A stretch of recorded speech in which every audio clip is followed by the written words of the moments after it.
Alrighty, it's 9:30. We'll begin. Good morning, everybody. Welcome to the second session of the Virginia Water Monitoring Council Conference. We had a great day yesterday. We heard from 3 excellent speakers and have 4 more ready to go today. For those who did not attend yesterday, my name is James Beckley, and I work for Chesterfield County. I'm here today as the chair of the Virginia Water Monitoring Council Steering Committee. I'll be serving as moderator for today's session. Liz Chidoba, our steering committee vice chair, will be assisting with Q&A questions and Q&A sessions. First, let me thank you for showing up your interest to the Virginia Water Monitoring Council and your participation today. We have more than 100 people registered for the conference. Currently, we sit at 47 people in attendance. I also wanted to give a quick shout out to our partners who are making this event possible. The Alliance Chesapeake Bay, Save Our Streams program with the Izaak Walton League of America, Virginia Department of Environmental Quality, U.S. Environmental Protection Agency, Virginia Lakes and Watersheds Association, and Virginia Water Resources Research Center at Virginia Tech. The members of this Council Steering Committee who assisted with the planning and implementing this event. It takes a lot of work to put together such an event, even a virtual one, and we appreciate the generosity for all those who have provided their assistance. For the benefit of those who were unable to attend yesterday, I wanted to provide a brief background about the Virginia Water Monitoring Council. The Council promotes information sharing among our membership and encourages collaborations among water monitoring programs in Virginia. Here are some facts about the Virginia Water Monitoring Council. We've been in existence for 21 years. We have more than 700 members who represent more than 275 different organizations. Anyone with an interest in water monitoring can join the VWMC. Membership is free, and members receive weekly sets of announcements about water-related events, job openings, and publications on a regional and statewide level. If you're not a member of the council, and we welcome you to join at any time, we provide information on how to join the VWMC in our post-conference communications. Now, we do have a few housekeeping items for this morning. If you experience any technical issues, please type up a brief description of your problem and submit it as a comment question via the chat pane or email sos@iwla.org. This is SOS for Save Our Streams at IWLA for Izaak Walton League of America. Today's session will consist of 4 presentations. Each presentation will be followed by a Q&A period. We will not have a Q&A at the end of the conference. Use of questions chat pane to submit your question. Please use the chat pane to submit questions or comments. Liz Chidoba will read aloud as many questions as possible during this period, and the presenters will answer as many questions as time allows. For the conference, we will receive a link to an online evaluation form that asks you about your experience attending this first virtual event for the council, and requests for topics that may be of interest for you for future events.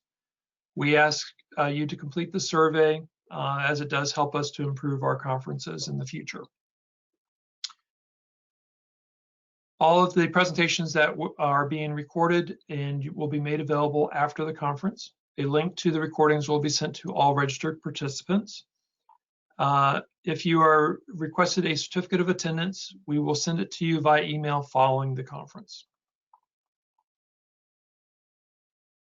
Before we begin, I did want to send out a quick question for folks to see what is your #1 issue facing water quality in Virginia. So we're going to put that poll up here and just take a few moments.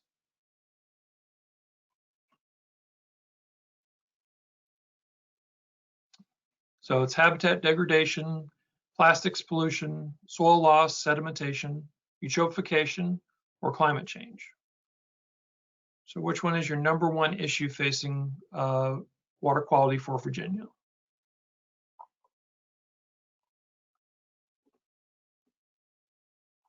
And we'll close that here in just a minute. We've got 80% of people voting, so just about everybody's filled it out. Great.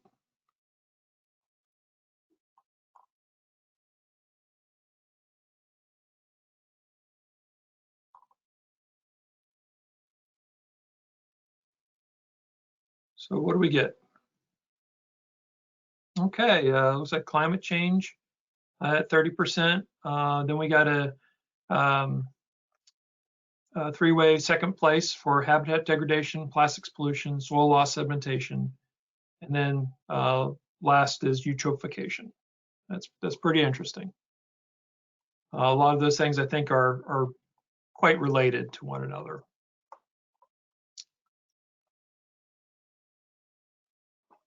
Okay, well, we're going to begin with our first presentation today.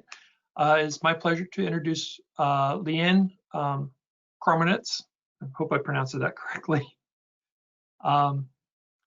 Dr. Krometis is an associate professor for biological systems engineering at Virginia Tech. She holds a PhD in environmental engineering from Gillen School of Public Health at the University of North Carolina. Leigh-Anne has been working on issues related to safe drinking water and adequate sanitation access in the southern Appalachian cornfields for the past 10 years. Welcome, Leigh-Anne.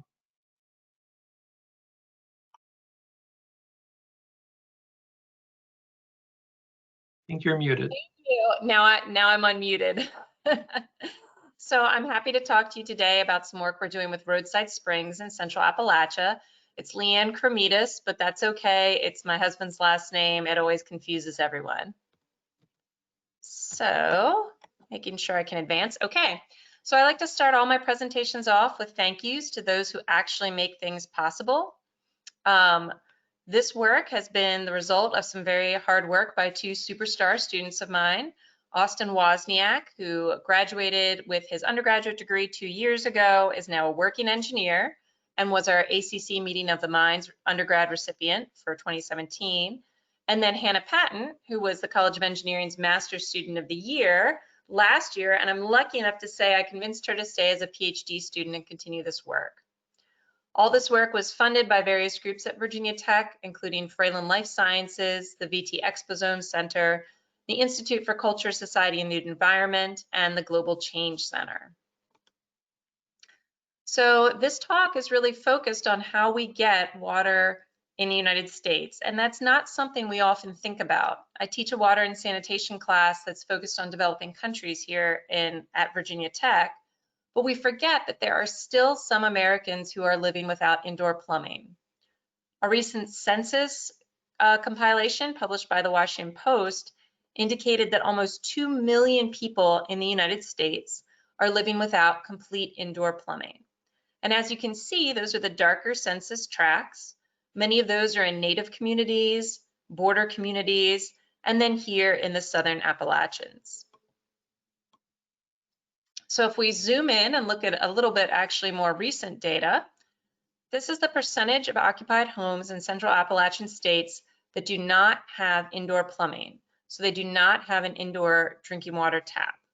And not surprisingly, right along the border of Virginia, Kentucky, and West Virginia, those percentages can be somewhat shockingly high, including one district in West Virginia where over 1 in 10 homes can be lacking an indoor drinking water tap.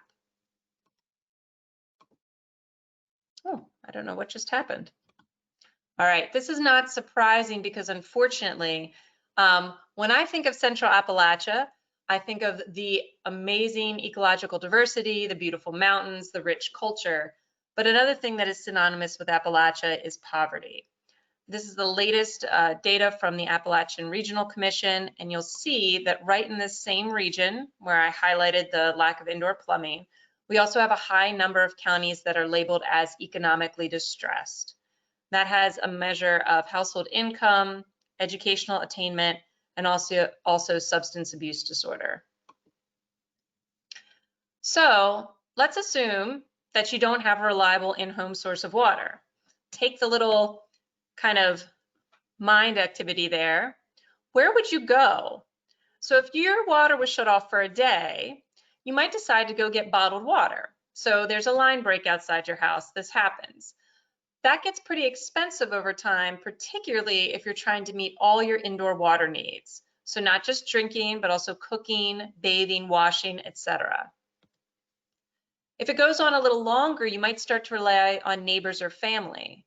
That presupposes they have access to safe indoor drinking water and that you have some way to transport that water, which is heavy. And if you consider how much water the typical American uses a day is a large quantity, to and from your home.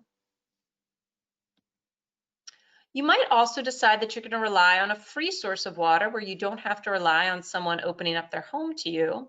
And that's where we get into these public roadside springs. As I said, this was kind of a passion project that started when I started seeing these springs around the area. So I'd be out doing field work for other projects, and I'd see these little kind of watering holes and kind of wonder what those were about.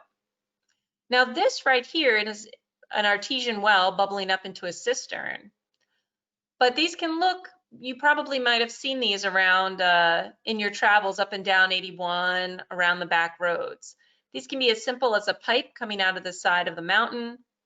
They can be a lot more involved, like this spigot here, or kind of the old school wells. So as we traveled around and saw these, just out of curiosity, we started taking samples and it became a larger project. We sampled 21 different springs in 5 states.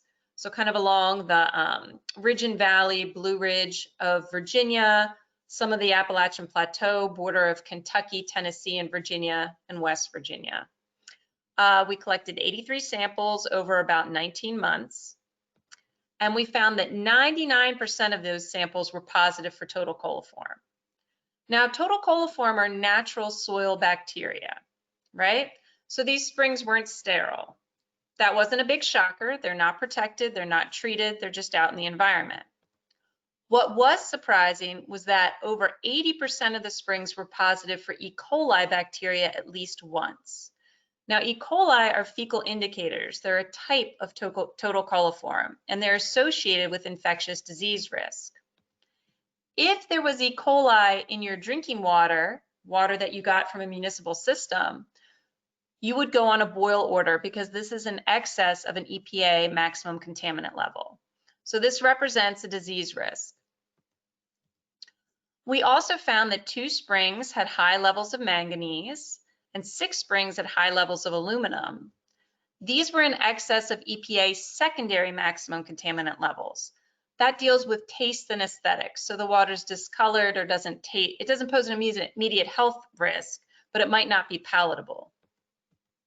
Also, interestingly, we had 2 springs that were regularly over the sodium recommendation, with observations as high as almost 200 parts per million rather. So we're talking about 10 times the recommendation. And these were in areas of West Virginia where there's a high rate of heart disease and people are often on low salt diets. So that was an exceedance of the EPA guidance level.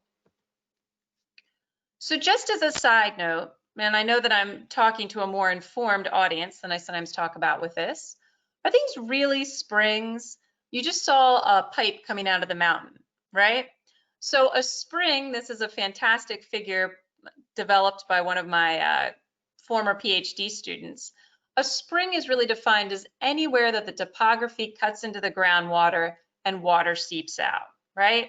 So we assume that it's access to groundwater, which in our mind is more protected than surface water. It's not immediately adjacent to sources of industrial, agricultural, or other anthropogenic pollution. However, those of us who live in the area know that this is a very karstic region. So we have a lot of caves, a lot of fractured bedrock. That provides a very quick conduit between surface and groundwater. Many of you will have hiked along places like Sinking Creek and know that what we see as groundwater might actually be reemergent surface water. So it's a creek that then dips into the groundwater and comes back over. Even more interestingly, as we've dug into, pun intended, some of the stories of these springs, we found that some of them aren't springs, they aren't reemergent surface water, they're actually access points to historic flooded underground mines. So this is an underground mine pool that's serving as a quote unquote spring. I know it looks more like a waterfall, but this happened to be a high flow day, and people go to collect their water here, even though this is just a flooded underground mine. Not surprisingly, those were where we got the highest salt values. Okay, so I started doing this work, very interested in the fact that we were getting some kind of interesting water quality results. And some of my colleagues said, okay, but do people actually visit these springs? You know, once or twice you've gone and seen someone there. How do you know people are actually using that for drinking water? So we developed a short 4-question survey, just kind of checkbox, and we left these surveys with self-addressed envelopes at some of the springs. And our idea was just to get some feedback to see if people were using them. And we had about 3 dozen surveys returned from 12 spring sites. And the really interesting thing is that yes, people do visit these springs. The vast majority were collecting the water specifically for drinking without any treatment, just drinking the raw water. Most people were collecting this water at least once a week. That was very surprising to me, and it means that this is a key part of people who rely on these springs their day, right? So you have to plan to go get it. You're spending gas, time, all that to go collect this water. And anecdotally, I can say that we often see rags and soap left at many of these sites, that they are a place for washing as well. So the most kind of unexpected part of this project was that people, when they returned these surveys, often didn't just respond to the survey, but they left extensive letters or marginalia explaining the value of these springs and why they use them. So for some people, which was our initial kind of hypothesis, this was really their only option. Only 2 respondents said that they did not have any water at home. They didn't leave contact or other information. Some of the things that people talked about were more that this was their best option. Either they couldn't afford their water bills, or the water systems were expanding, but they didn't expand to their home, maybe because they were in an area where it was very expensive, they were remote, there was a lot of bedrock, and it was difficult to actually bring the water to their house. Some people rely on these springs when there are problems with their primary source of water. So for example, when the local water treatment plant has a failure, they feel better about drinking this water source. When there's a dry season and their household well dries up. Now, the majority of people who responded to these surveys did say that they had in-home water, all but 2. Half of them actually had municipal water, right? So that should be subject to the Safe Drinking Water Act. But 2/3 said that they preferred the taste of spring water. We got a lot of responses that talked about how well in spring water was very valued. It was better than chlorine tasting nasty city water. This is connected. I don't know if any of you are interested, and everybody's home and has a bunch of internet sources right now. You can check up this website, Find a Spring. There is kind of a movement right now to drink raw water and rely on things that we perceive as natural. And this is how we found some of our springs. The others we really found via word of mouth. People said things like their city water was toxic. They also complained that there wasn't good communication with the local drinking water plant. So if there was a boil order, if there were chemical violations, they didn't find out, they didn't get their consumer confidence report until late. This really had broken down the trust between people and their in-home water source. If you recall, again, this isn't surprising because we had things like the Martin County Water District crisis of a few years ago. This was in Martin County, Kentucky. They had issues with disinfection byproducts, with just complete failure of service and spikes in indicator bacteria. And some have speculated, I'm not an economist, that part of this is related to the shift in local economics. When we had coal camps and mining companies came in, they would also often put in water and wastewater plants to serve the communities there. When those coal companies left, they left those services. There was no one to run the municipal infrastructure anymore. And if it's not tended to, it begins to fail. Now, probably the most interesting thing that we got from people was that a lot of people just said, you know, we value our springs. I've met people who've been coming to this for almost 100 years. I can remember walking to and from this spring, grabbing some water on my way to school. I had one couple who actually went to their library and photocopied for me some information about the historical nature of the spring near their community. And when we started making this data public, we always leave a note saying if you're interested in your spring water, you can ask us. We provided some of that to Logan County, West Virginia. And then there was an editorial that actually said, okay, you know, there's E. coli in the spring, but we're tough. Drinking E. coli is something that makes us tough.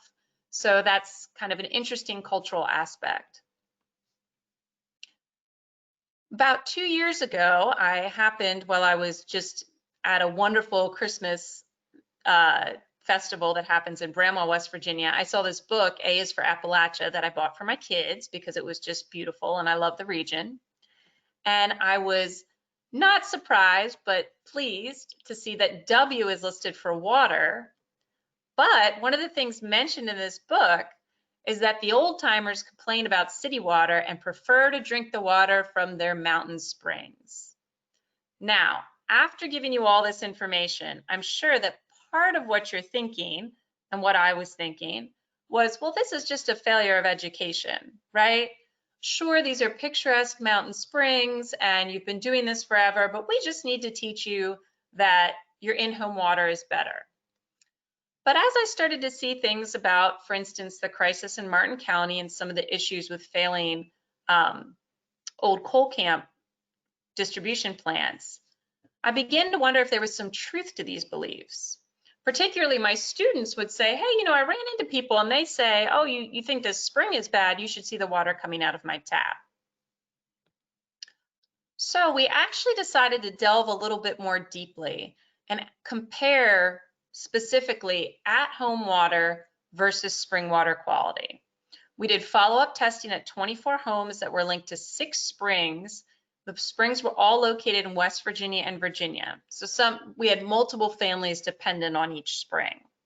We would go in, drop off some water bottles with a short questionnaire, have the family collect the drinking water the first thing the next morning, go collect the spring on the way home, and then analyze all of that for fecal indicator bacteria and a suite of metals.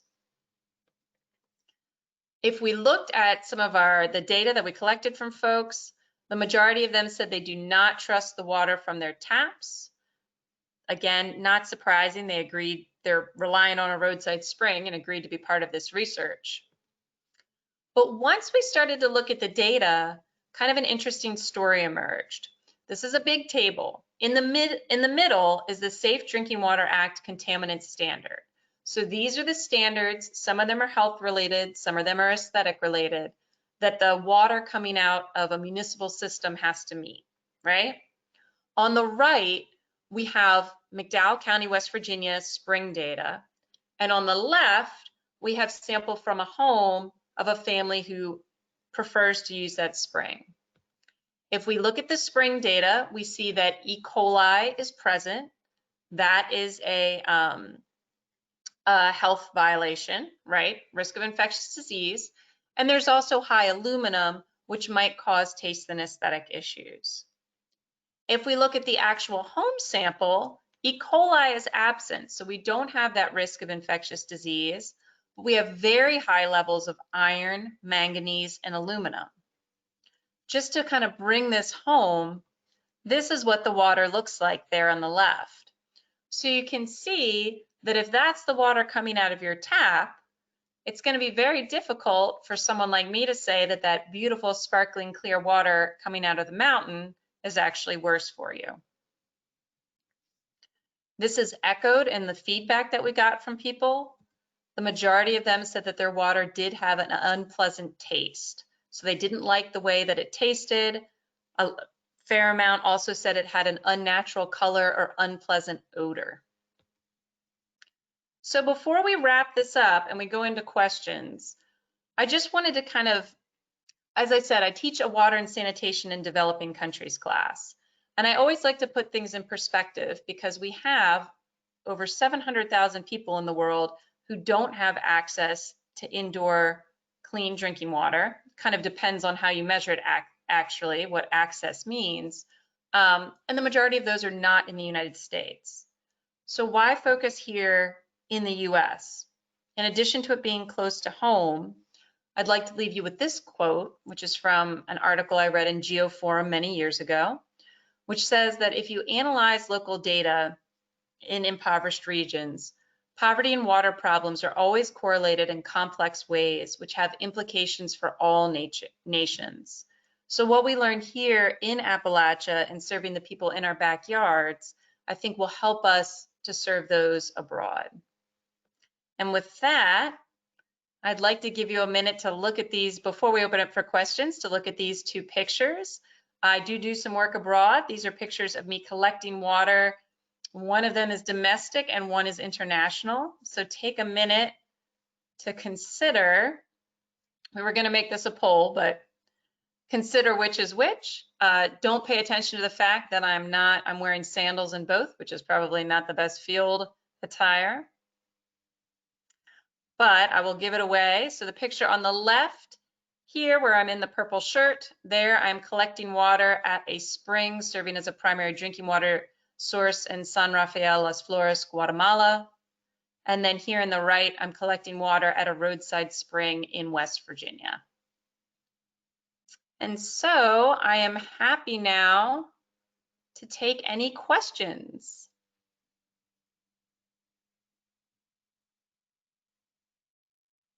Thanks, Leigh-Anne.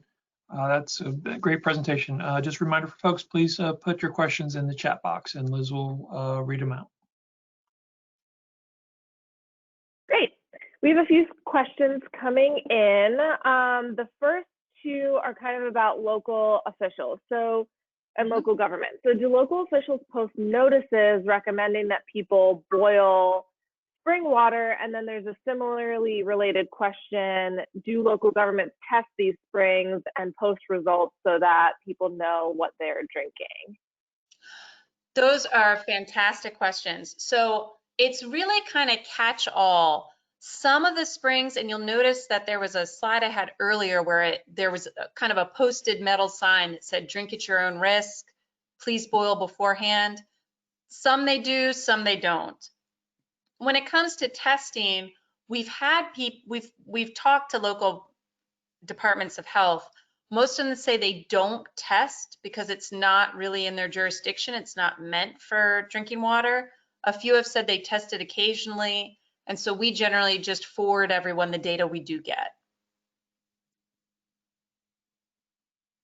Great.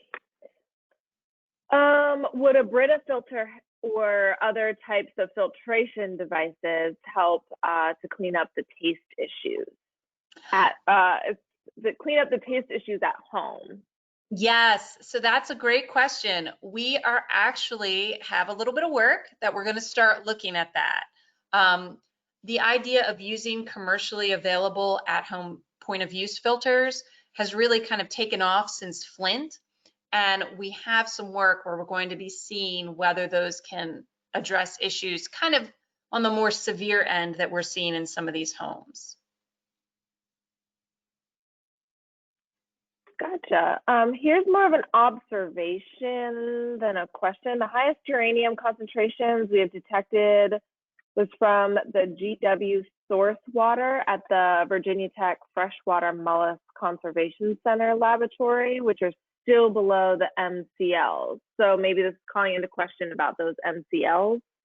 Oh, yeah. So there, and that is something that I will say, I'm not an expert, especially in issues of finding specific metallic or metalloid ions, right? So the EPA has set most of those levels now uranium does have an MCL, but based on taste and aesthetics, but some of them are quite controversial and they're not always examined toxicologically together. So we've been comparing to the Safe Drinking Water Act standards, but there's always ongoing debate and expert review as to whether those can be examined individually, right? So if you're just looking at something like aluminum versus whether you're looking at aluminum and then all the different metals together as an exposure source. Gotcha. One last question. Does a homeowner's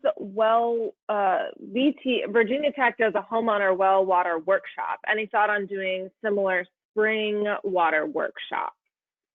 Well water testing workshop, sorry, to clarify. Absolutely, yes. So I work a great deal with Erin Ling and the Virginia Household Water Quality Project. And we're not really looking at doing a spring workshop because these aren't individually owned, but Erin has been very interested in kind of folding this into some of the educational efforts that they do through that program, both to collect data and to get our data out there. And then the graduate student who I mentioned at the beginning of this lecture, who I'm lucky enough to have kept for her PhD, is doing some work in West Virginia, hoping to educate people on these flooded mine pools that are serving as quote unquote springs. So she's trying to develop a formal education program for that. Great. And we have one last question. You mentioned being able to drink E. coli as a point of pride. Yes. Did you find folks are receptive to improving their water quality or agree that there is a need? Yeah, I mentioned that mostly because it's just kind of an interesting, I think what that message means to me and to the folks who live there is that these springs themselves are just a valued natural resource.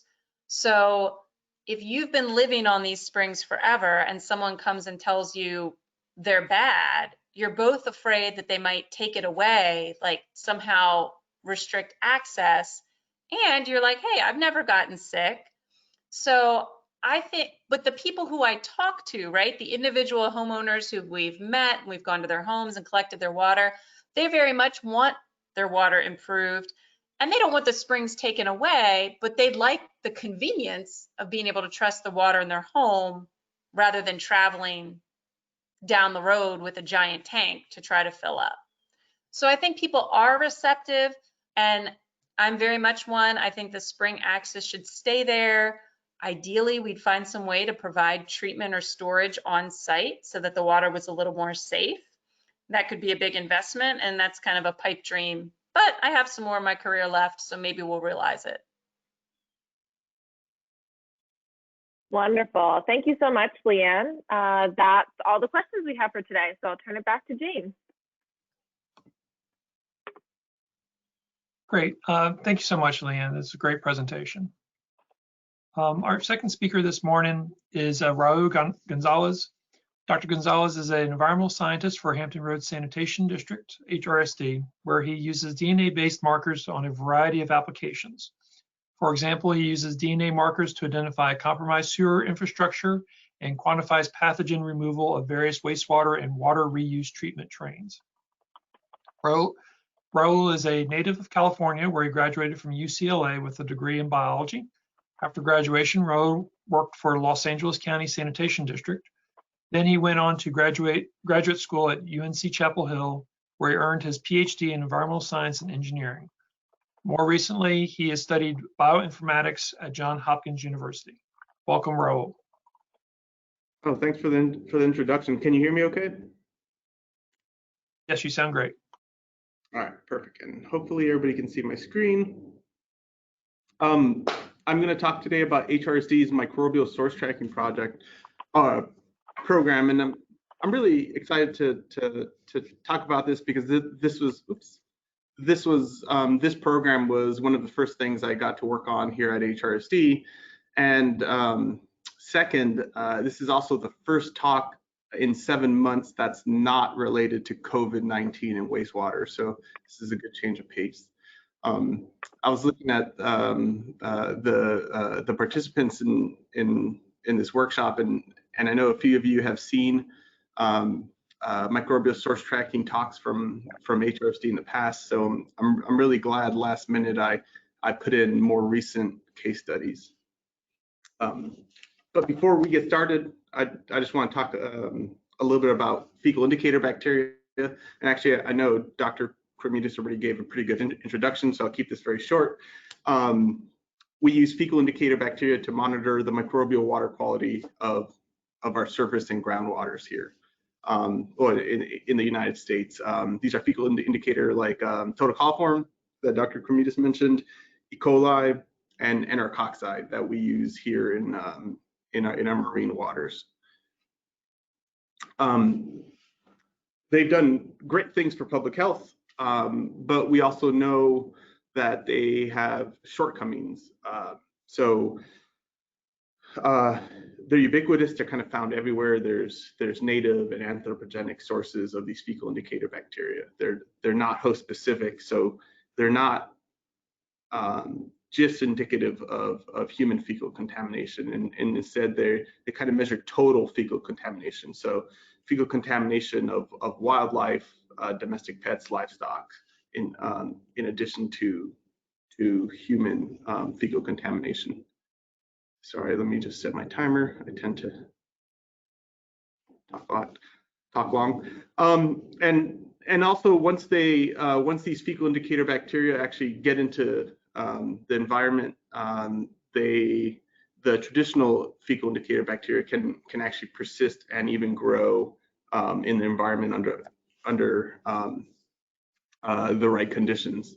So I pulled some figures from previous case studies just to kind of show some of the shortcomings of these fecal indicator bacteria. So in this first figure, this is actually a figure from one of our early source tracking projects here here at HRSD. So what you're looking at is we're in the city of Norfolk.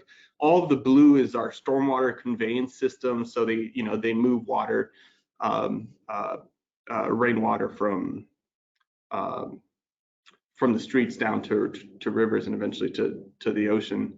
And we had just completed a find and fix of a compromised sewer lateral. So we found human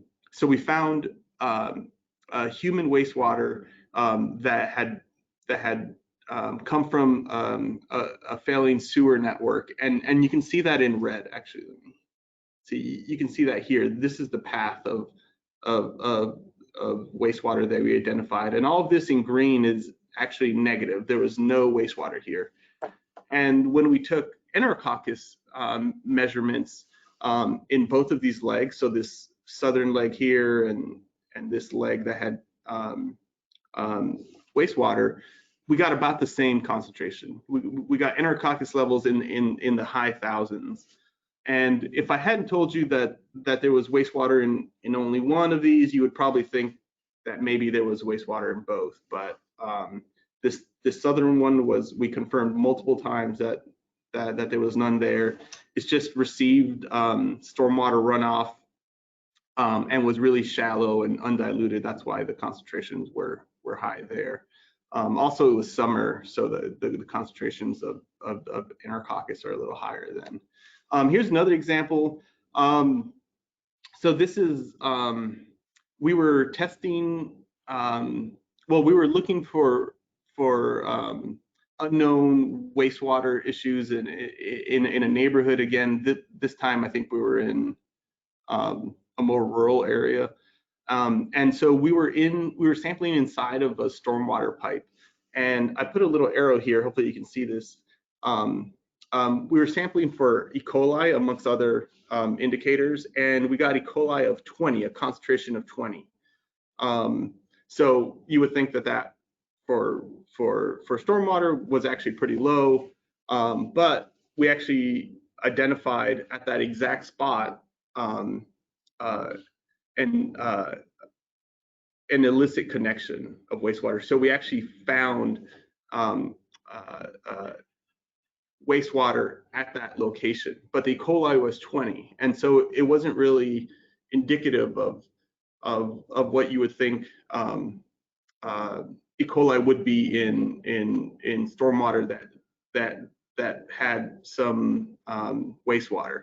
But it was January here in Hampton Roads at the time. The air temperature was 31 degrees, so the E. coli wasn't really happening, wasn't really growing. And I don't know if anybody here can see it, but we also enumerated this marker called HF1A3, and that's the only marker that was positive there. And that's actually the cornerstone of our microbial source tracking studies. So microbial source tracking is just a way to kind of partition the sources of fecal indicator bacteria in water. So kind of lets you, depending what markers you use, you can tell if there's human sewage there or potentially some animals fecal material as well. But for us in our microbial source tracking studies, we use this HF1A3 marker amongst others, but this is like this is the marker that we make decisions on. So I refer to this as an alternative indicator. So it's not like the more traditional fecal indicator bacteria. This is a DNA-based marker.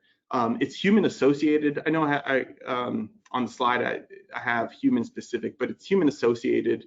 So it's found in really high concentration in human wastewater and not in high concentrations in other species. This marker, this DNA marker, targets a group of bacteria that can't survive outside of the human gut. And so once this bacteria that's in stool and wastewater, once that gets into if that gets into the environment, those bacteria start to die, and then its DNA starts to degrade as well. So when you see this marker, it's indicative of recent sewage contamination. And I think I mentioned before, it's quantitative.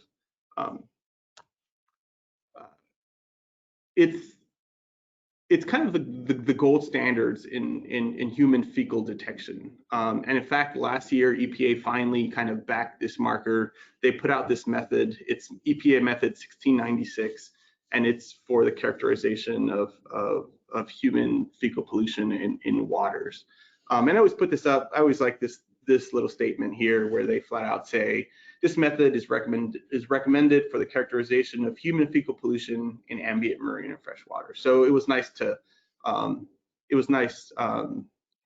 finally have this method out, because we've been using this for probably 8 years now, and it's been great that now there's an actual method that we can give people. So our approach, HRSD's approach,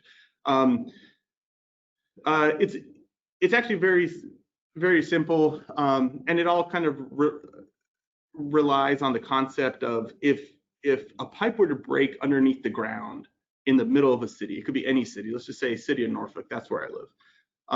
How would it get to the rivers and ocean? Well, it would take the path of least resistance, which just in about every city is the stormwater conveyance system. It's literally meant to take stormwater and move it from your neighborhoods to the waters. And so if sewage was released somewhere, it would take that path to get to our surface waters. So that's where we take, so we design all of our projects around that concept. Our general kind of workflow is we sit down with all of our partners, whether it's nonprofits, the municipalities that own actually the sewer systems in the city that we might be working in, the health department.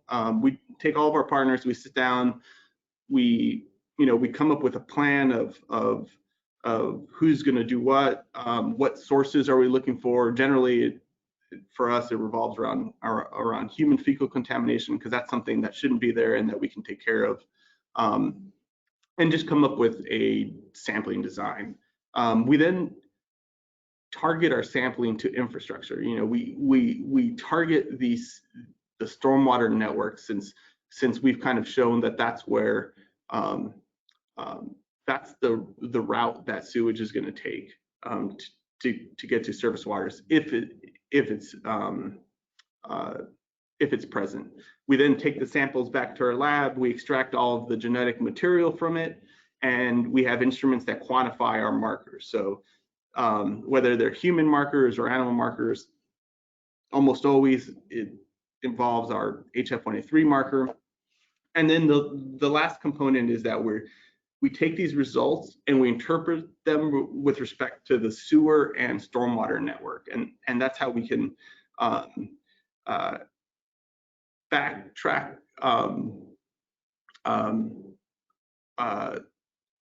to the actual source of the problem, or at least narrow the search window down. So I thought I'd just give some quick case studies of how we do this. These are all very, very recent. In fact, they're all kind of in progress, but I think that they're great examples of how we use this approach. So this first project is in Lucas Creek. Lucas Creek is actually right here. This project was actually initiated by a group of citizen scientists who had been monitoring for E. coli along this river for years, and when they started seeing trends in the fecal indicator bacteria, that's kind of when we got involved. We sat down, came up with a plan to monitor the stormwater network that drains into Lucas Creek. So this is Lucas Creek. This is actually the watershed that we went ahead and delineated, and the blue again is the stormwater network. The different colors are actually just subcatchments that drain into Lucas Creek. So we decided to monitor all of the outfalls draining into Lucas Creek. So this is the same map.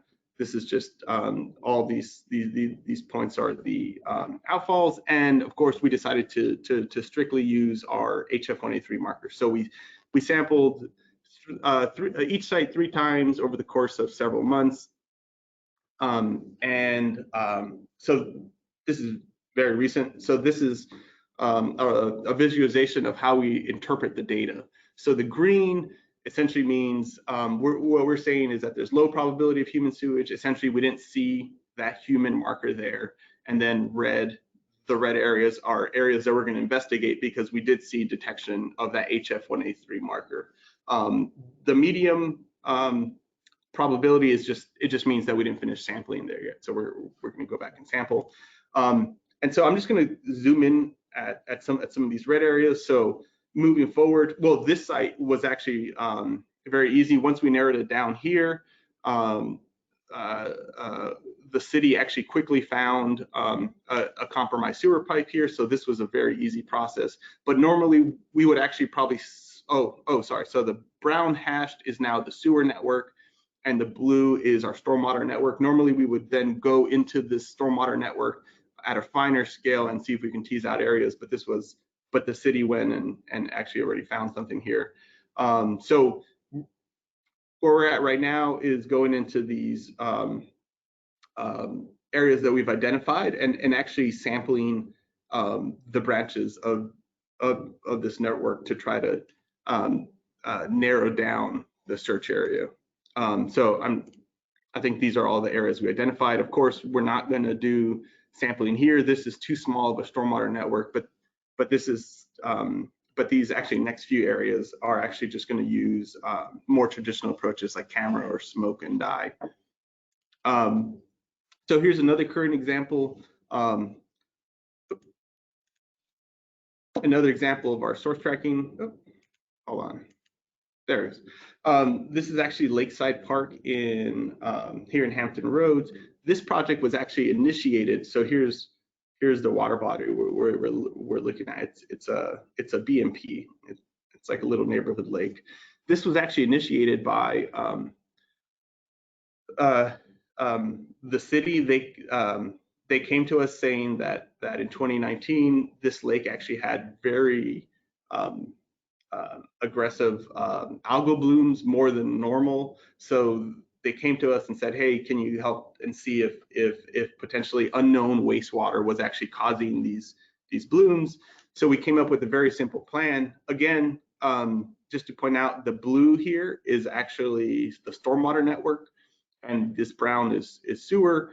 I always like to keep those on the map because they help us kind of identify issues and identify potential issues early on.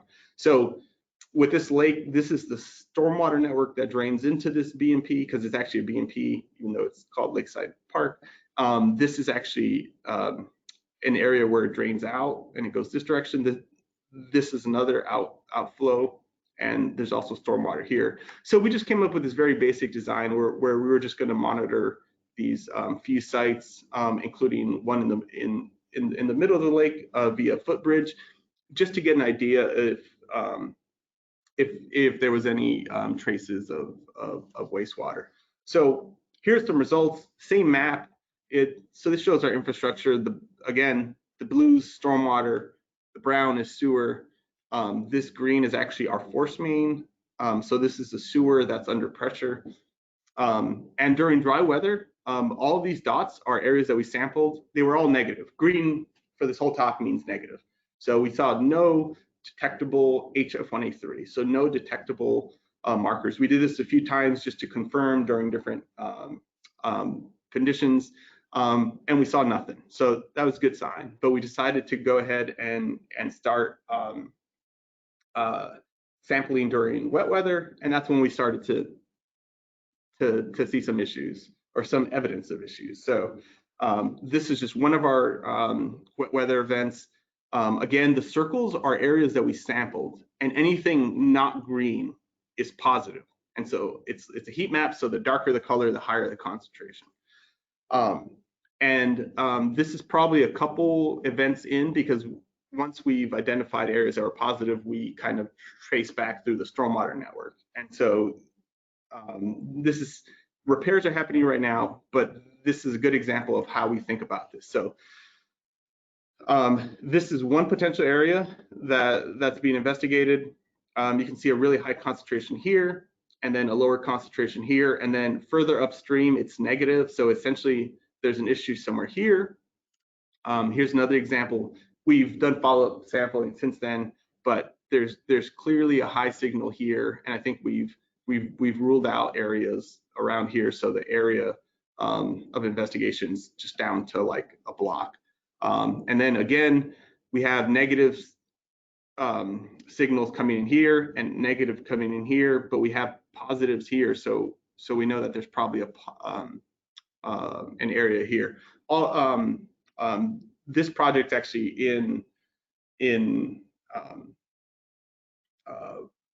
the city's actually remediating these issues and finding and fixing these issues. So hopefully shortly we'll be able to go back out, and hopefully the signals will look green like this, like they do during dry weather. One last example. This is actually a finished example. This is a very large example of a source tracking project. This was a highly collaborative project because we couldn't have done this ourselves.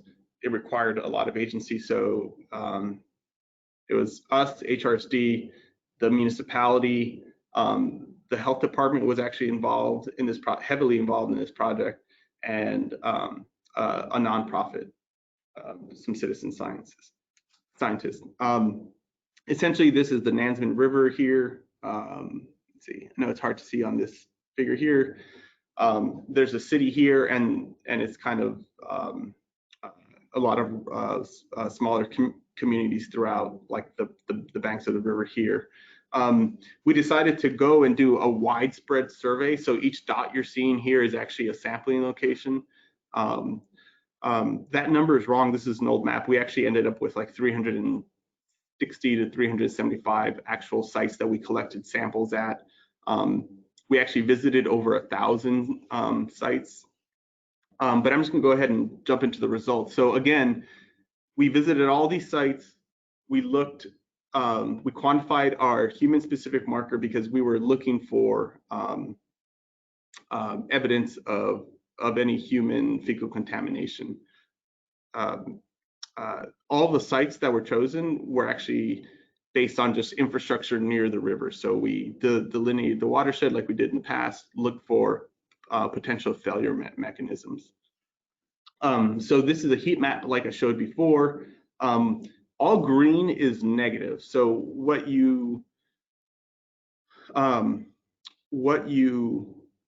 looking for are red areas. So there's actually two big clusters. These reds that you're seeing here were confirmed negatives on subsequent sampling. So really you have a cluster here. The health department took the lead on investigating these. These ended up being a series of, I believe, 11 or 16 failing septic systems. Those are in the process of being remediated right now. The city and HRSD took focus on this cluster here. So this was the first broad screening, and then we targeted those locations. So I'm going to give you an examples or two examples. So these stars were original sampling locations of our survey. And so what we did is we went further into the stormwater collection systems. So again, the brown hashed are sewer, the blue are stormwater network, and that's where we conducted our sampling. And you can see that we kind of trace back the signals along the stormwater network. So again, non-green colors are positive. Just to give you an example here, this dark magenta color, the issue here is this was underneath the street, a crushed sewer gravity main. A gravity main had crushed and was causing back pressure, and that was causing some wastewater to exfiltrate the sewer pipe and then get into this network where we could then see it. I should probably mention that all of these municipalities actually have find and fix programs. What we're looking for here are like needles in the haystack. Our methods, our DNA-based methods, are super sensitive. These are issues that wouldn't be able to be seen if you weren't using these molecular methods. So the fecal indicator bacteria that you would use in the river wouldn't be affected by the levels that we're seeing here.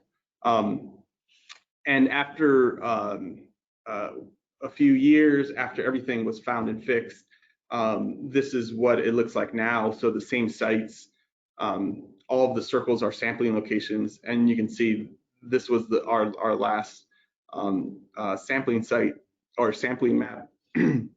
Everything was negative. And in fact, that original map I showed you, everything is negative now as of our last sampling event. With that, I'll be more than happy to take any questions. If there's any interest for people here in Virginia, you can always reach out to myself, and I'll put you in contact with Danny Barker, who's actually in charge of our microbial source tracking program now. But I'd be happy to answer any questions about this, about these case studies, or just the technology in general. Thank you, Raul. I think we have time for a couple of questions.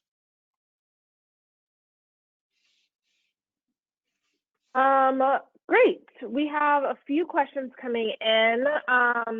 And this one question, apologies for mentioning COVID, but are you currently looking for COVID in the sewer shed? And if so, how has your work with this HF 183 helped to inform your thinking when developing the methodology for a COVID study? I am absolutely, since February, we've been monitoring COVID at our facilities, our wastewater facilities, not in the network, doing something called wastewater-based epidemiology. This is in conjunction with like the health department and various other collaborators. It's just, we're doing it to look at trends in our community, infection trends in our community. I will mention, actually, no one has found infectious COVID. So the virus that causes COVID is called SARS-CoV-2.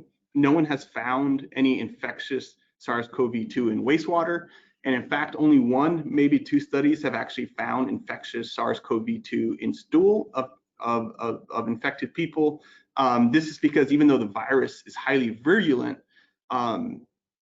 it's actually a very susceptible virus. It's very weak. It doesn't have that outer protein coat that you think of when you think of viruses. So the leading thought right now is that this virus actually gets deactivated in the human colon by colonic fluid, and so by the time it gets to stool or wastewater, it's no longer viable. So yeah, sorry, that's probably more than you want to know about that. Very fascinating. Thank you. All right, well, we have to wrap it up. We do have a ton of questions for you, Raul. So I'm going to pass them on to you through the GoToWebinar control panel, and you can feel free to go through and answer any additional questions into the chat box so people can see the results. Okay, not a problem. Great, thank you. Passing it back to you, James. All right, thank you again, Raul. It's been a great presentation. Next, we have Emily Bialowas. Emily received her BS degree in Natural Resources and Conservation from Cornell University and her master's degree in Coastal Policy from the University of New Hampshire. She currently works on for the National Office of the Izaak Walton League of America as the Chesapeake Monitoring and Outreach Program Coordinator. Emily is with us today to talk about the Izaak Walton League Winter Salt Watch Program. Take it away, Emily. Well, hold on, I just want to make sure I'm sharing the right screen. Can everyone see that? Yep. Okay, great. Hello. We're gonna switch gears a little bit and talk about some citizen science. So I'm here today to talk about Winter Salt Watch, which is a project of the Izaak Walton League of America. This might just look like a pile of salt on a road and might not look too out of the ordinary, but this was actually 3 winters ago. This was a pile of salt that was sitting on top of the storm drain outside of our office in Gaithersburg, Maryland. And it was actually so much salt that it was a driving hazard. But there had not been a storm that had used up the salt. And this was sitting on top of the storm drain that went right into the Muddy Branch, which is the creek that goes through the property at our office. And our clean water fellow at the time got very riled up about this, and he called the county, and the county said, you should call the city. And he was trying to get this cleaned up. And he wrote 2 letters to the editor, one at his local newspaper and one in the Washington Post, both which were published, because he was getting so riled up about the impact of the road salt that was going directly into our waterway right there. So he did end up getting it cleaned up by talking to MDE, the Maryland Department of Environment. But it really sparked a conversation with us about, hey, if this is a problem on our street right here, it's probably a problem in other places where winter happens in the US. And we have a program, Save Our Streams, which is a national monitoring program where we use some really basic monitoring equipment. And we had chloride test strips in our monitoring kits, but we were thinking, how can we make this accessible and something where we can focus on this one issue of chlorides in the winter coming from road salt? So that's how Winter Salt Watch was born. So our goals for this program are to raise awareness in the general public about that connection between salt and stream health. So even though salt and chloride in water is a problem year-round, we focus on doing it in the winter months so that people can make that connection and see, hey, the chloride level went up when there was salt applied on my road 2 days ago, and then a rainstorm came and washed it down the drain. We also have this goal of identifying chloride hotspots in fresh water. That's not the top goal, but it's a way for volunteers to see where there are problems and then to report that within their community. And then the last goal is for our volunteers to advocate for smarter application of road salt. So they can do that by sharing results with private landowners and private salt applicators and local and state agencies who are in charge of salt application. So a lot of the audience here probably knows this, but there are some natural sources of salt in fresh water. There are even natural sources that they can be in the groundwater. It can come from karst topography, and a small percentage of the Earth's crust is salt. So that's not necessarily coming from an anthropogenic source. But most of what we deal with is salt that's coming from an anthropogenic source. It can come from sewage contamination, road salt, water softeners, or fertilizer use. A lot of our focus with this program is road salt, but we do know about these other sources. But we focus on road salt, one, because it is what's easiest to see. It's what kicked off this program, and it's what we feel our volunteers can have the biggest impact on changing. And it's probably where there's been the most increased salt use compared to these other sources in recent years. So there are wildlife impacts from salt in water. So in a freshwater stream, it can affect fish, but macroinvertebrates, plankton, and microbes are even more sensitive than fish to high chloride levels. Vernal pools are more intensely affected because it concentrates that salt. So that's a problem for organisms that spawn there. And it is also a problem for mammals drinking from high chloride streams. We know that salt is not a healthy part of our diet, and we are mammals too. And that goes for drinking water. For those who don't know, chloride is different than chlorine. Chlorine is often used in some part of water treatment process, but chlorides do not disinfect water. And also many of our water treatment plants are not, all of our water treatment plants are not set up to remove chlorides.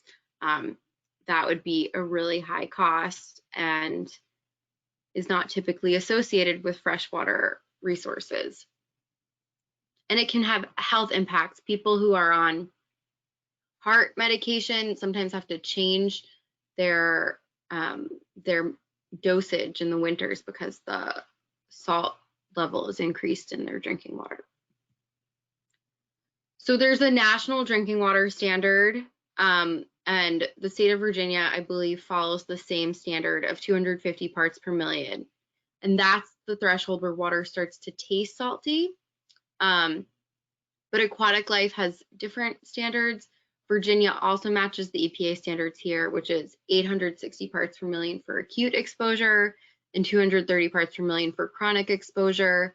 There is research on lower exposures that impacts macroinvertebrates, but these are the official standards. And if you find a higher reading than these standards, you have the right to insist that that chloride standard is enforced to protect aquatic life. So what comes in the kit? You get 4 Hawk chloride test strips, which are effective between 30 and 600 parts per million. We have detailed instructions for how to sample. We have this conversion chart here at the bottom where you put your used strip against so you can see, so you can properly read how much chloride is in your water. And we have detailed data uploading instructions as well.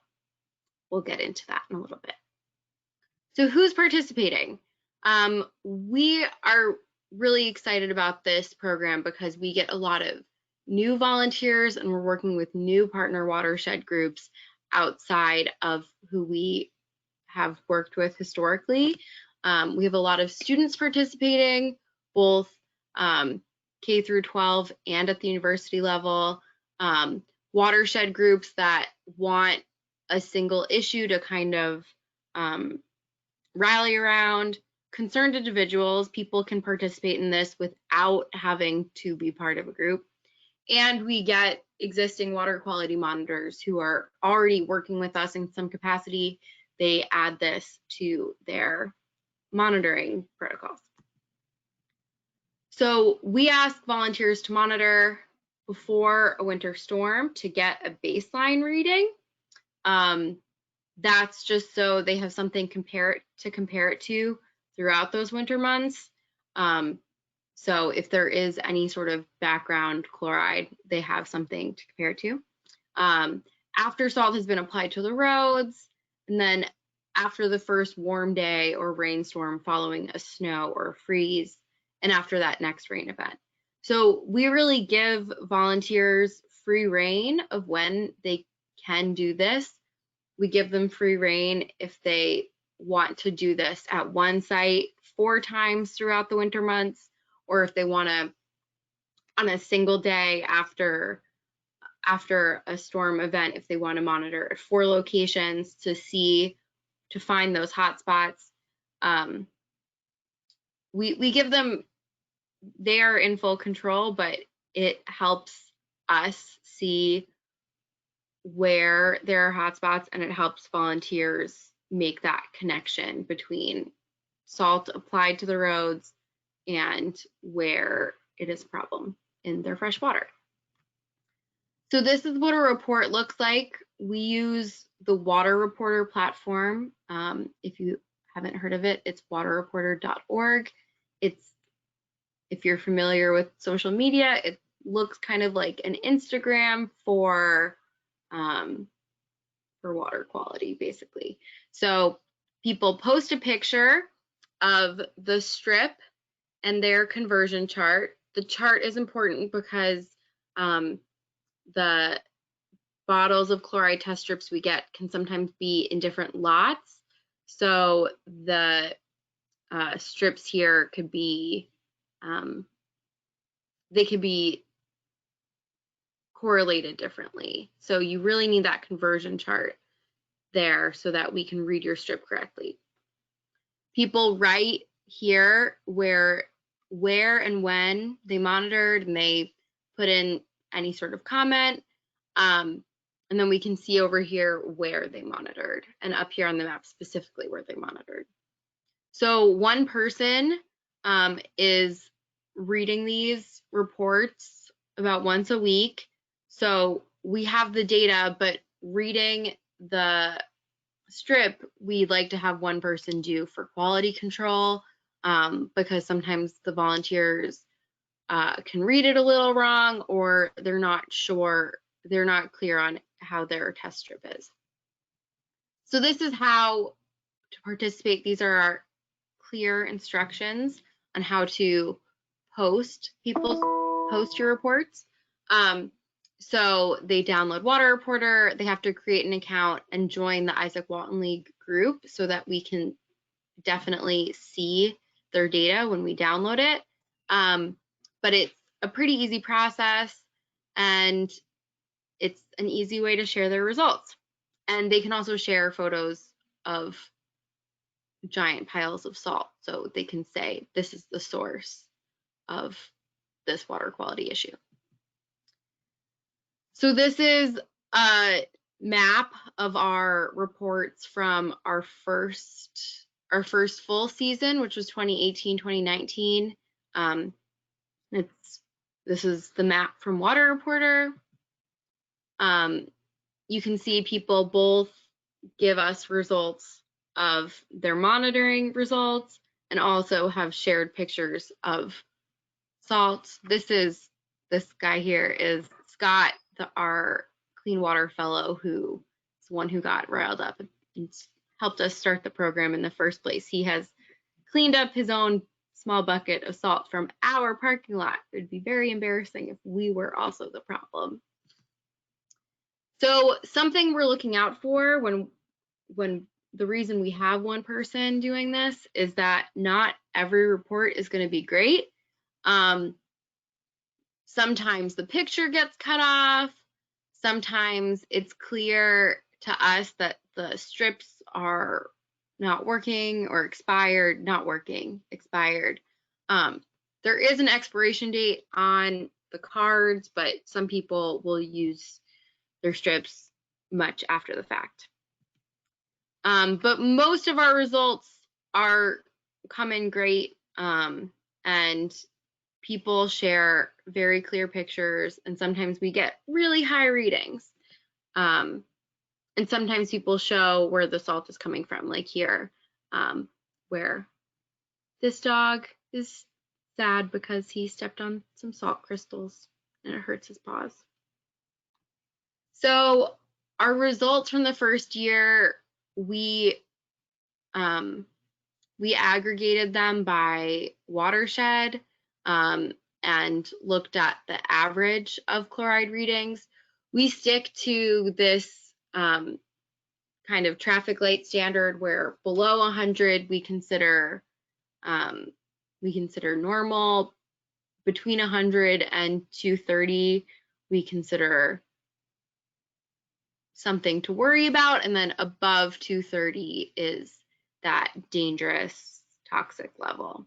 So not surprising, you can see this high level around the DC area. We just like to talk about Philadelphia for this project because we never had much of a presence there before, but Winter Salt Watch really took off there, and we now have engaged with a totally new set of partner groups in the Philadelphia area who are now working with our organization and are really kind of riled up about Salt Watch. And this is our participation from that first full season. So what we want volunteers to do next, they go and they take their reports and they post it for us. And if they find those high levels, we want them to take action, let someone know, report those readings to both their local watershed groups or their municipalities, call their municipalities or departments of environmental protection to report those chloride levels or any large salt piles left behind, and then share that information. So we liked the concept of writing a letter to the editor, to local news outlets, or sharing on social media about these issues so that they can educate their community about chlorides in water. And then also sharing road salt best practices with property owners, community managers, and the agencies who apply the salt. And we have a lot of these resources on our website, and we are currently working to expand further what we already have. So we've gotten some good press coverage here. So it's a pretty good and simple story for local groups to tell. And they've used the Salt Watch campaign to tell that story. And we've also gotten coverage to let people know that they can participate in Winter Salt Watch. So because of Salt Watch, we have participated in initiatives beyond just getting people to post their pictures of chloride monitoring. We're participating in DEQ's salt management strategy in Northern Virginia. We're partnering with watershed groups to pick up the project. So we have groups that want to raise community awareness, or we have groups that we work with that specifically want to use Salt Watch to work with private landowners on better salt practices. And this year we're starting to partner with the Minnesota Pollution Control Agency to screen for chloride hotspots around the state. So it's very exciting. We're doing this beyond just getting some people to take some pictures and use a test strip. So these are some of the outreach materials from the Virginia Salt Management Strategy about salt application, and we're excited to be a small part of it. And these recommendations are pretty much what we recommend our volunteers to follow as well, about the best way to reduce your own personal salt use. So this last winter, we sent out over 1,000 kits, approximately 1,000 kits, and we got 770 reports back. You might note that we had 4 strips per kit. It should add up to a lot more than that. A lot of people use their kits and don't necessarily post them on Water Reporter. And last year was a particularly mild winter. We did do a follow-up survey about, like, did you share your information? Did you use your kit? Did you post it to Water Reporter? And a lot of people responded that they just had such a mild winter, or it never snowed, so they didn't see it as having a chance to use it. And in Virginia specifically, we sent out 300 kits and we got over 100 results. Again, mild winter, you might remember it. And a lot of our participation is in Northern Virginia. Not surprisingly, we have a lot of existing volunteers there with the Virginia Save Our Streams program. So they tack on winter salt watch to their existing monitoring. So what's next? We are in full swing at kicking off the next salt watch season this October and November, but that means we're hard at work on it now. We think we might see quite a bit of uptick in participation because of COVID. You know, kids are at home and teachers and parents are, we've gotten requests from teachers and parents already about using salt watch if they're homeschooling or doing distance learning with their kids and students. I mentioned previously that there's kind of a gap between how many kits we send out and how many results we get.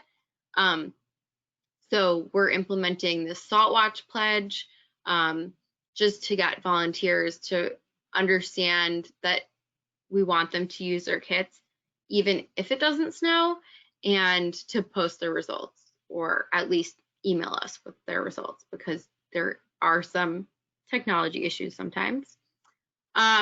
And then we're working to expand what else we get people to do beyond just take that salt watch report and share it. So we're working with states directly to see what kind of work they would like from volunteers already engaged in chloride issues. I mentioned we're working with Minnesota Pollution Control Agency, and a lot of what they want is just for volunteers to do outreach to private landowners and businesses about participating in their smarter salt application training that they have, because a good portion of salt that gets into freshwater resources there is from like parking lots basically. And part of that is part of preparing more specific asks for our monitors to request in their communities. So we're putting together more sample letters to the editors, more sample social media posts, and then giving examples of what we want monitors to ask for in their communities, both from the private sector and the public sector. So you can order your Salt Watch kit now. It's the end of September, but we are ramping up to send them out. It's really easy. You just go to iwla.org/saltwatch, and there's a request form right there. I think I'm done. All right, thank you, Emily. I think we might have time for maybe one or two questions. Okay. Great. So Leigh-Anne mentioned high levels of sodium from flooded mines sometimes used as springs for drinking water. Any thoughts on getting some people involved in those areas to study the chloride, given the high diversity of aquatic life in those streams? We could definitely do that. Like I said, a lot of our success in this project has been partnering with local groups on the ground in a place. We are doing this campaign nationally. If there is a group there that wants to look at that, we'd be happy to work with them on that issue. Cool. And I guess just one other question, you mentioned a lot about Virginia looking into reducing the amount of road salt. So are there other states that are adopting similar practices? Yeah, so I mentioned Virginia because in Northern Virginia, DEQ spearheaded this stakeholder participated process of reducing salt specifically in the region. But a lot of the guidance they were using for that was coming from other states, a lot of which are the more northern states. Minnesota and New Hampshire are real leaders in reducing salt use and encouraging smarter salt application, because long story short, in a lot of places, we don't need as much salt for road safety as what we put down. Great, thanks. I think that wraps up the questions that we have time for right now, but I'll shoot a few more your way, Emily, if you want to answer them in the chat box, and I can send them to everybody. Thanks, Liz. Back to you, Jean. All right, thanks, Liz. Thank you, Emily. It's a great presentation. Our final speaker today is Mike Shaver, who will talk about aquatic life assessment use in Virginia. Mike and I worked together for many years at DEQ, but before then, Mike earned a BS degree in Virginia Tech in forestry and wildlife sciences. His career began as a fisheries technician with the Virginia Department of Game and Inland Fisheries.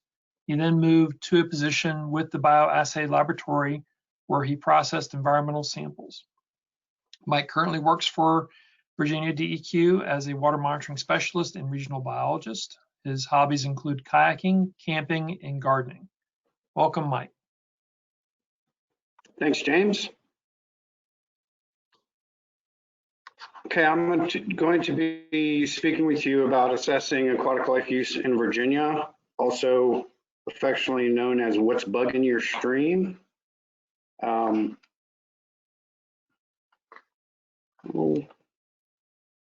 isn't it advancing?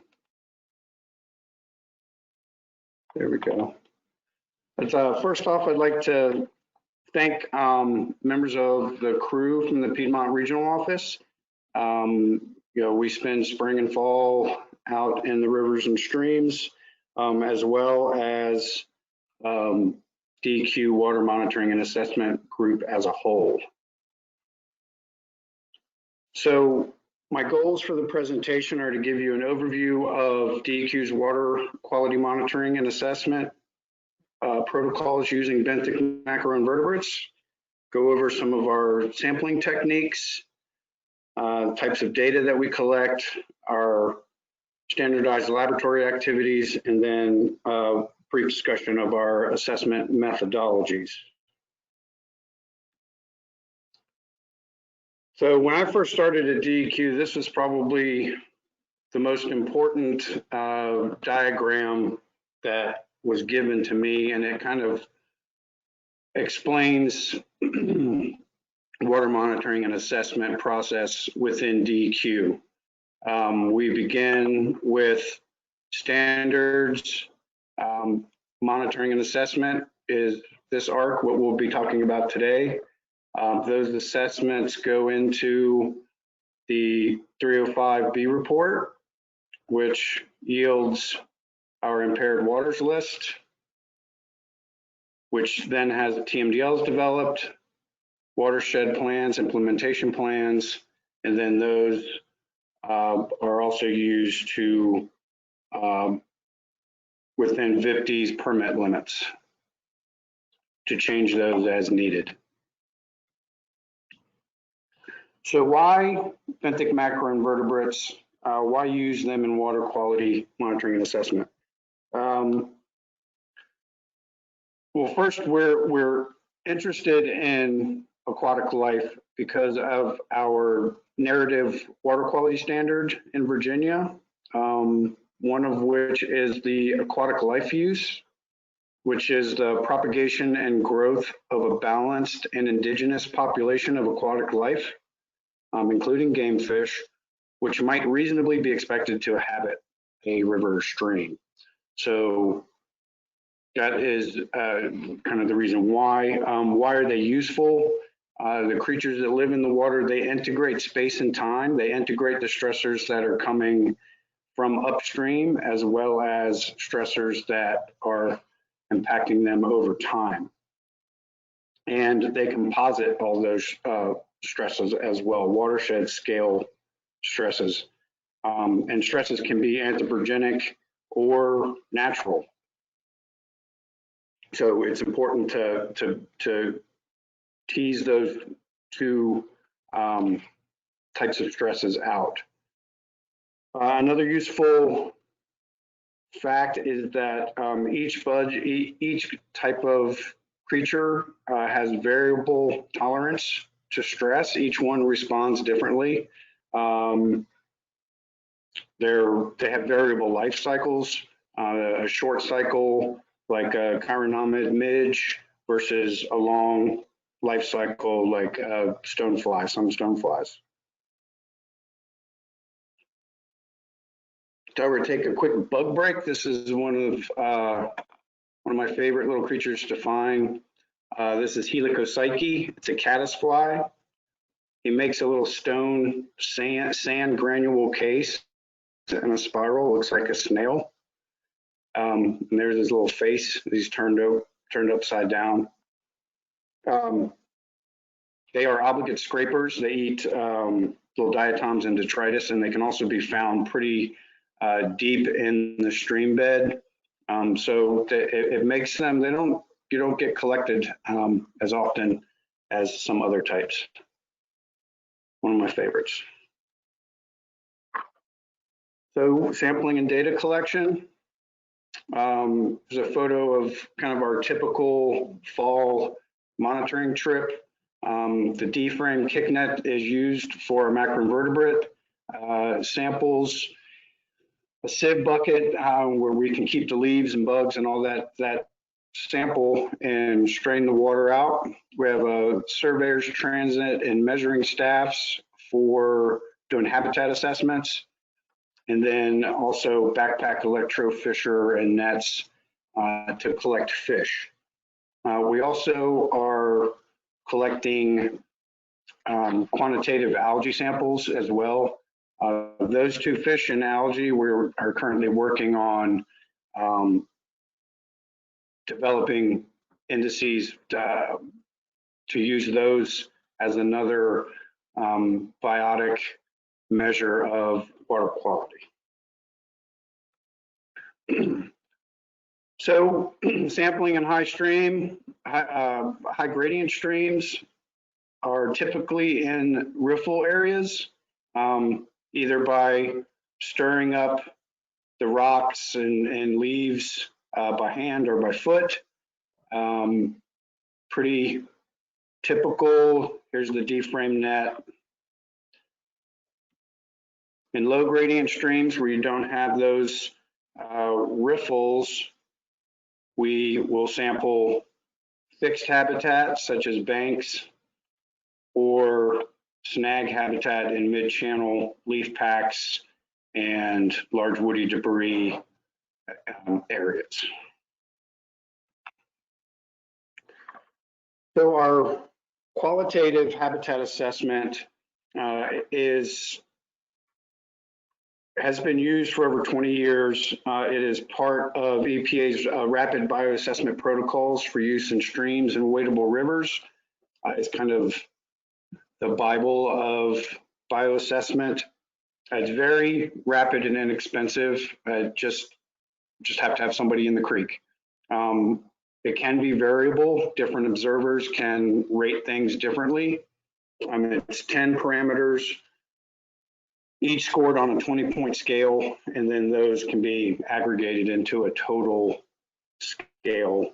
And it's also a reach-wide measure. You're not really looking at one segment. It'll be, a reach is typically 40 times stream width.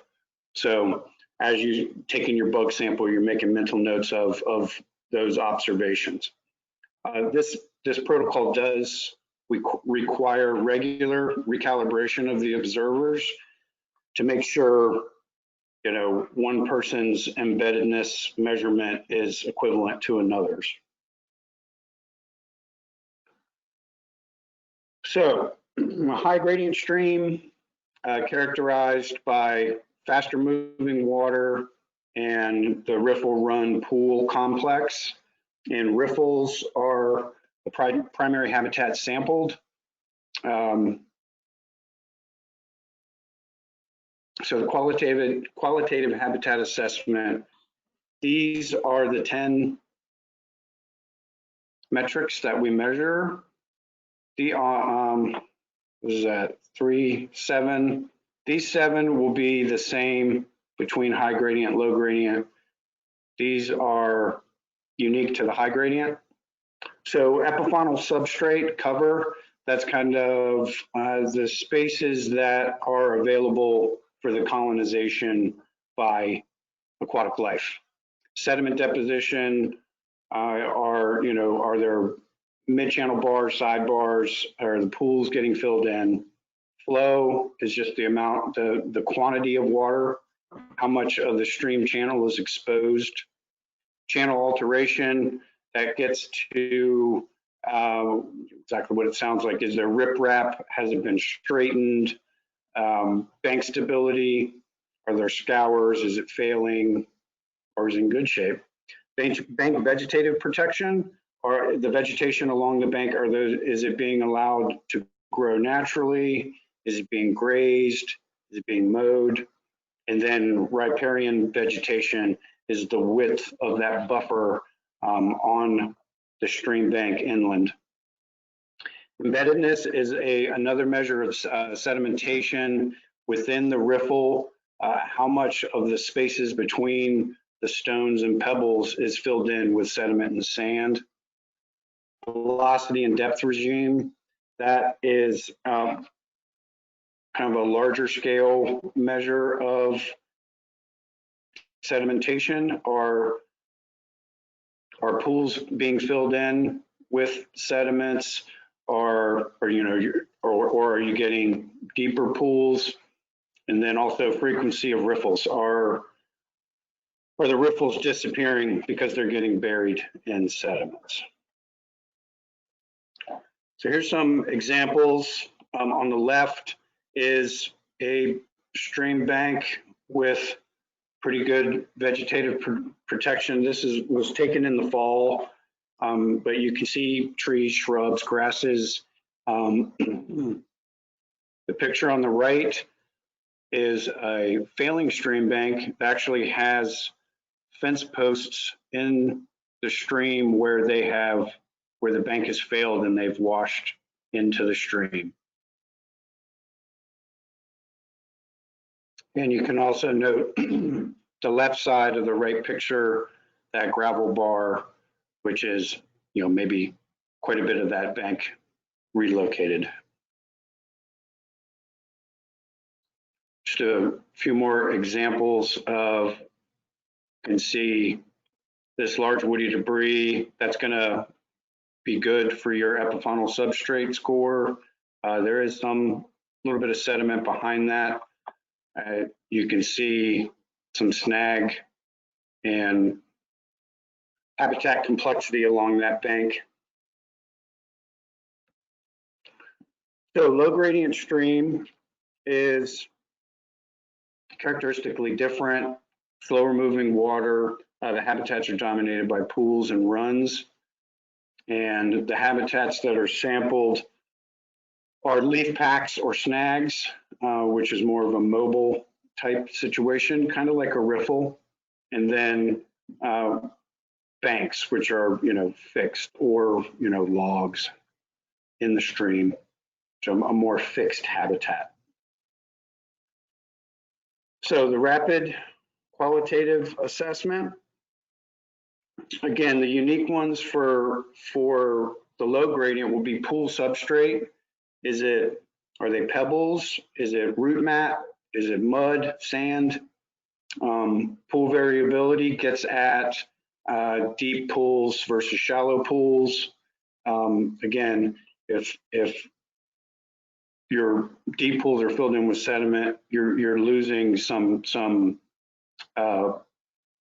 habitat complexity. And the same with channel sinuosity is a river that is sinuous might be a little more resilient to higher flows than if it's a straight shot.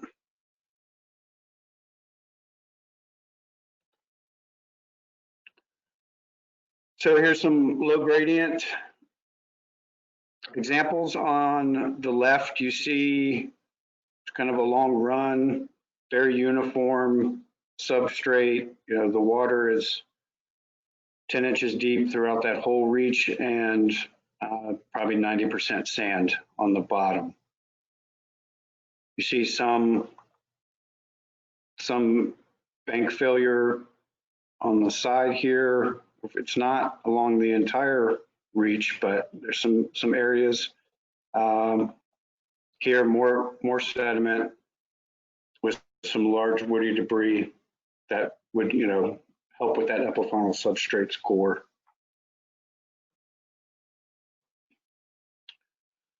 Some more examples. Here's, some pretty large sidebar. There's some sewer lines, large road here. Not a really great stream. Here, there is some habitat complexity. We do have some bug habitat. Riparian zone looks pretty decent, but quite a bit of sedimentation. So our quantitative habitat assessment, we use the relative bed stability, which is a model that takes into account over 300 measurements per stream reach. And this is measured. This is not estimated like the rapid protocol.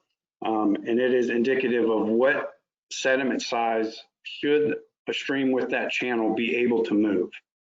And it yields a negative number or positive number. And the scale can be 0, I reckon. Let me see here. So a negative number means there's a smaller sediment size present than predicted. This can be indicative of sediment entering the stream channel from the watershed, from clear cuts, farming, development. A positive number means larger sediment size, which is in the stream than expected. This could indicate scour or erosion within the channel, meaning that those native rocks and sediments are entering the stream.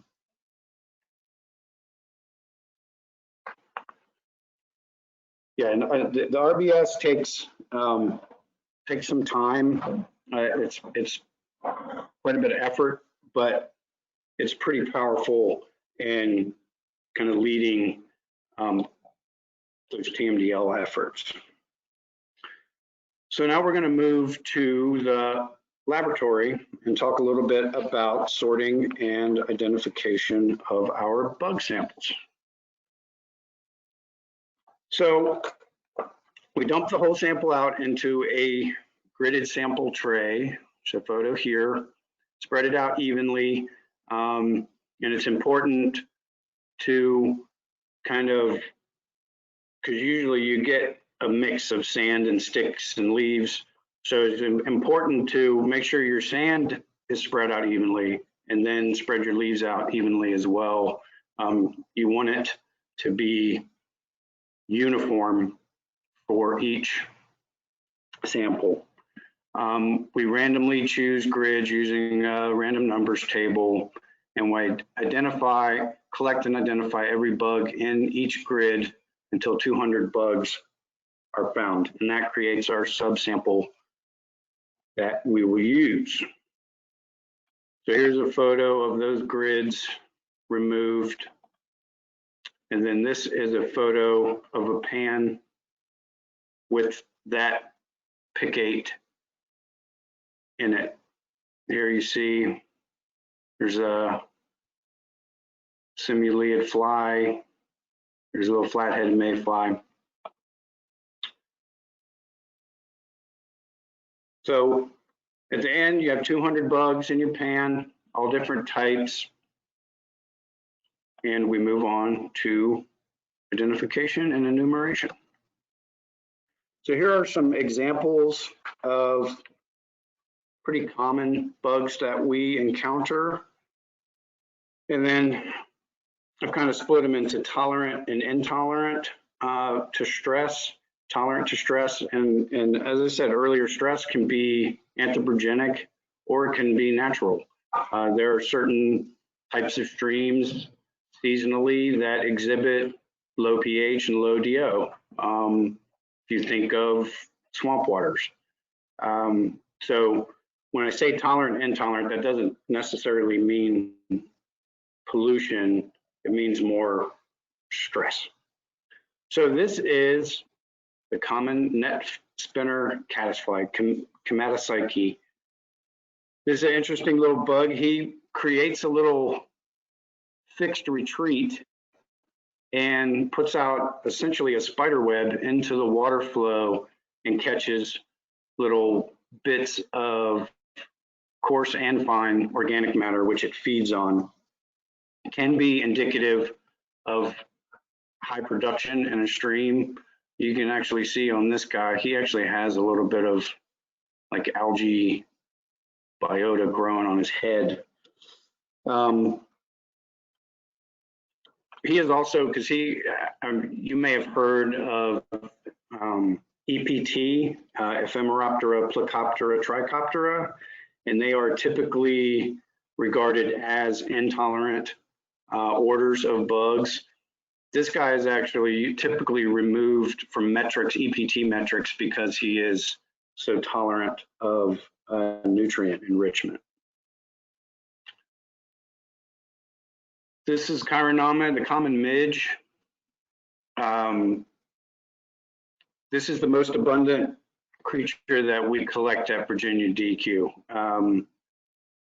They're in practically every single sample, and they can be incredibly dominant within a sample. They have a really rapid life cycle. They go through several year classes within a season, within a year. So they're really good at colonizing stressed environments. Here's a black fly larva, Simulium. These can be very abundant and dominant as well in enriched systems, but they're interesting that in the spring and before leaf out, they can have a very large population in a stream, in a perfectly reference quality stream. They can be very abundant, specific species that are timed to be out feeding on stream algae before the streams get shaded out by the leaves.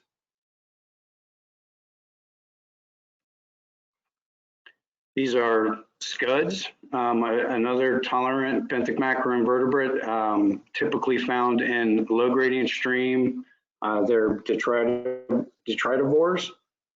They kind of burrow around in depositional areas and can be very abundant.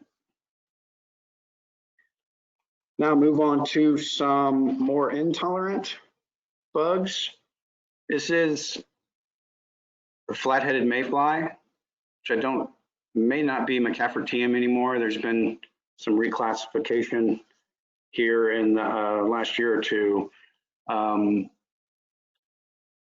This is the second most collected individual in Virginia DEQ. Very common, is intolerant of low DO and sedimentation. So it kind of gets at nutrient enrichment and also sedimentation. But I say intolerant, but they are pretty tough. They live in all types of environment. If it's flowing water, chances are you can find that guy. There's a common stonefly. This was one that I spoke about, the long life cycle that these guys, it takes 2 years, some of them, to go from egg to adult. So they require really stable habitats. They're not going to be in a system where, in the summertime it gets almost dry and high temperatures, low DO. So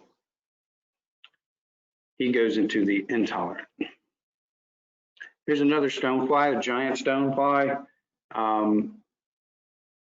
His key features is he has these filamentous gills on his first 2 abdominal segments.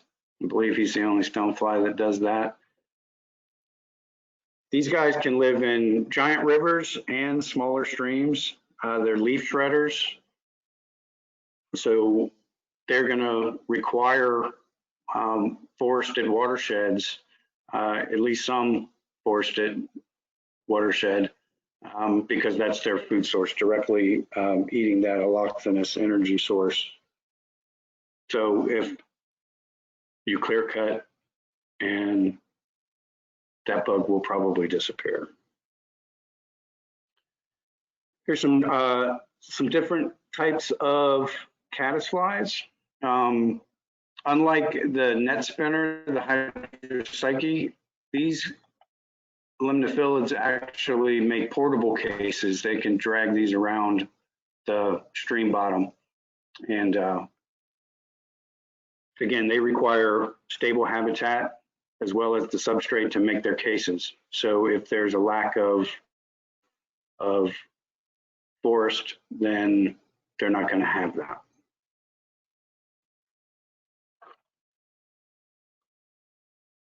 Mike, we're Yes. right at the end of the session that we had you reserved for.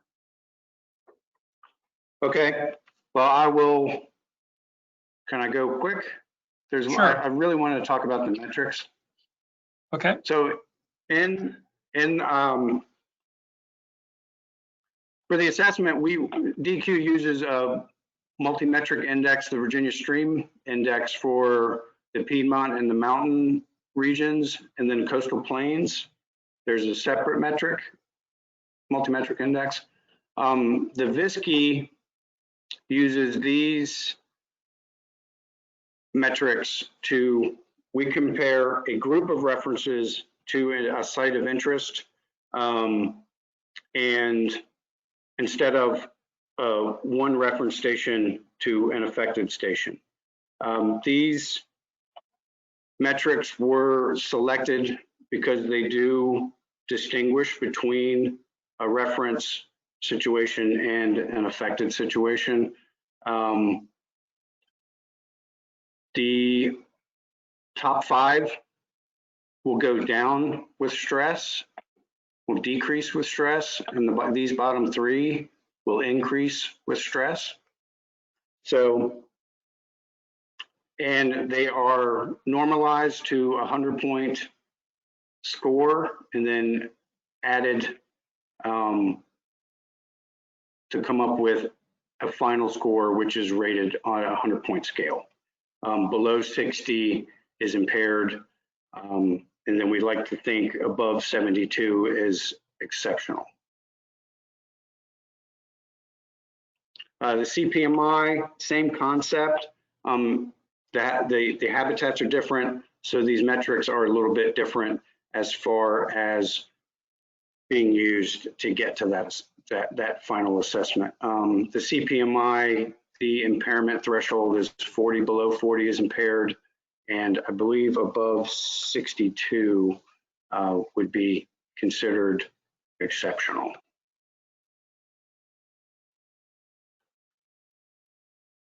So we use our multimetric score, the taxa lexicon, the actual bugs that are there, factor in our qualitative and quantitative habitat assessments, and then any water chemistry information that was collected as well to come up with a final assessment. And like I said earlier, we are currently trying to develop fish indices as well as algal indices to get a more complete picture of water quality.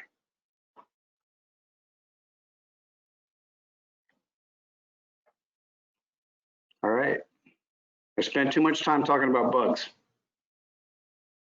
Well, you're a biologist, it can be forgiven. Liz, why don't we ask one question, then we'll wrap up for the day.